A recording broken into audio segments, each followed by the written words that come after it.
ఈ సెషన్లో మనం అలైన్మెంట్ సెక్షన్ గురించి చూద్దాం. నేను ఇక్కడ రో హైట్ పెంచుతున్నాను, అదేవిధంగా కాలం విడ్త్ను కూడా నేను పెంచాను. అలైన్మెంట్లో మొదటిగా టాప్ అలైన్ మీద క్లిక్ చేస్తే ఈ సెలెక్టెడ్ సెల్లో ఉన్న వాల్యూ టాప్ అలైన్మెంట్కి వెళ్తుంది. తర్వాత మిడిల్ అలైన్మెంట్ ఈ విధంగా, తర్వాత బాటమ్ అలైన్మెంట్ ఇలా, తర్వాత ఇది లెఫ్ట్ అలైన్మెంట్, ఇది సెంటర్ అలైన్మెంట్, ఇది రైట్ అలైన్మెంట్. ఇప్పుడు చూడండి, నేను ఇక్కడ సెంటర్ అలైన్మెంట్ తీసుకున్నాను, ఇక్కడ మిడిల్ అలైన్మెంట్ తీసుకున్నాను, ఈ విధంగా వస్తుంది. ఇప్పుడు ఇక్కడ లెఫ్ట్ అలైన్మెంట్ తీసుకున్నాను, ఇక్కడ టాప్ అలైన్మెంట్ తీసుకున్నాను, ఆ విధంగా వస్తుంది. ఇక్కడ రైట్ అలైన్మెంట్ తీసుకుని నేను బాటమ్ అలైన్మెంట్ తీసుకున్నాను, ఇలా వస్తుంది. లేదా రైట్ అలైన్మెంట్ తీసుకుని మిడిల్ అలైన్మెంట్, లేదా రైట్ అలైన్మెంట్లో టాప్ తీసుకున్నాను, లేదా మిడిల్లో సెంటర్ తీసుకున్నాను. ఈ 6 అలైన్మెంట్స్ MS ఎక్సెల్లో ఉంటాయి. అదేవిధంగా ఇక్కడ ఇది చూడండి, ఓరియంటేషన్లో కౌంటర్ క్లాక్ వైజ్ ఇలాగా, మరొకటి వర్టికల్ టెక్స్ట్ ఈ విధంగా వచ్చింది.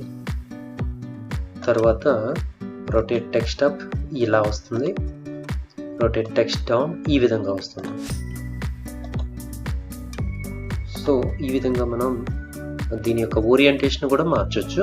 అలాగే ఫార్మేట్ సెల్ అలైన్మెంట్ ఉంది, దీని మీద క్లిక్ చేశాను.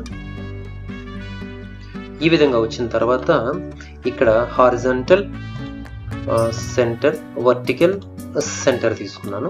తర్వాత ఇక్కడ చూడండి ఓరియంటేషన్ ఉంది కదా, ఇక్కడ నేను 0 degrees తీసుకున్నాను. అంటే ఇక్కడ ఏ యాంగిల్లో కావాలంటే ఆ యాంగిల్లో తీసుకొచ్చేలాగా. ఇప్పుడు చూడండి, ఇక్కడ 90 degrees తీసుకున్నాను. ఓకే, ఈ విధంగా వచ్చింది. మరలా చూడండి, ఇక్కడ క్లిక్ చేసి ఫార్మేట్ సెల్ అలైన్మెంట్లో నేను 0 degrees తీసుకున్నాను. ఓకే పై క్లిక్ చేస్తే ఈ విధంగా వచ్చింది. తర్వాత ర్యాప్ టెక్స్ట్ గురించి చెప్తున్నాను. ఇక్కడ క్లిక్ చేస్తున్నాను. నేను ఇక్కడ ఏదైనా టైప్ చేసేటప్పుడు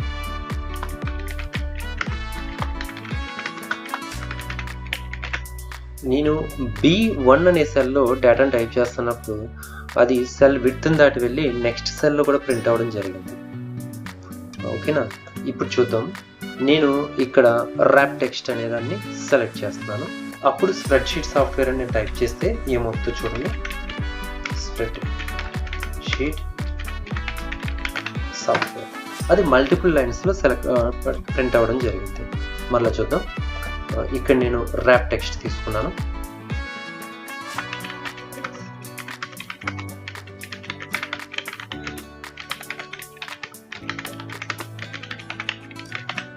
సో ఒకే సెల్లో మల్టిపుల్ లైన్స్ రావాలంటే ర్యాప్ టెక్స్ట్ తీసుకోవచ్చు. అదేవిధంగా మనం టైప్ చేస్తున్నప్పుడు ఇక్కడ చూడండి, Excel Alt Enter, spreadsheet Alt Enter press చేసినా కూడా నెక్స్ట్ లైన్కి రావడం జరుగుతుంది. తర్వాత మెర్జ్ అండ్ సెంటర్ గురించి చూద్దాం.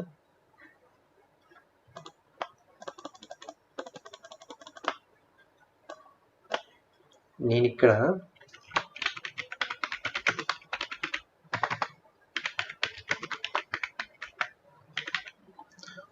ఒక టైటిల్ టైప్ చేశాను. A1 నుండి నేను AH వరకు సెలెక్ట్ చేశాను. ఇప్పుడు మెర్జ్ అండ్ సెంటర్ మీద క్లిక్ చేసినప్పుడు అది ఆ సెల్స్ అన్ని కలిపి సింగిల్ సెల్గా మారుతాయి. అట్ ద సేమ్ టైం అక్కడ ఉన్న టెక్స్ట్ సెంటర్ అలైన్మెంట్లోకి రావడం జరుగుతుంది. దీన్ని మెర్జ్ అండ్ సెంటర్ అంటారు. గవర్నమెంట్ డిగ్రీ కాలేజ్ అని ఉంది. ఇక్కడ చూడండి, ఇంకా ఆర్ట్స్ బ్లాక్ అని ఉంది. ఇక్కడ నుండి నేను C వరకు సెలెక్ట్ చేసి merge and centre. So A నుండి C వరకు మొత్తం 3 కాలమ్స్ సెల్స్ మెర్జ్ అయ్యి ఆర్ట్స్ బ్లాక్ అనేది సెంటర్ అవ్వడం జరిగింది. ఇక ఈ 3 సెలెక్ట్ ఇక్కడ నేను కామర్స్ అని టైప్ చేస్తున్నాను. చేసిన తర్వాత ఇక్కడ ఈ 3 సెలెక్ట్ చేసి మెర్జ్ అండ్ సెంటర్.